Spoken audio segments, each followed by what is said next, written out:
To create shadows, go to that respective layer, that respective product where you want to add the shadow. Double click that layer. You'll find one option, drop shadow. Here you can change the color, which color shadow you want. Usually black is the one. That's a usual shadow. From here you can work on opacity.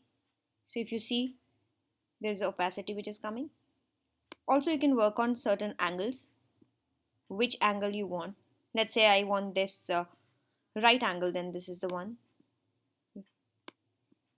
From here you can check all these options. Also you have an option of distance. Usually we play with distances as well. Spread in size, and you can find all the options here. That's how you create shadows. That's how you add shadow to that particular product.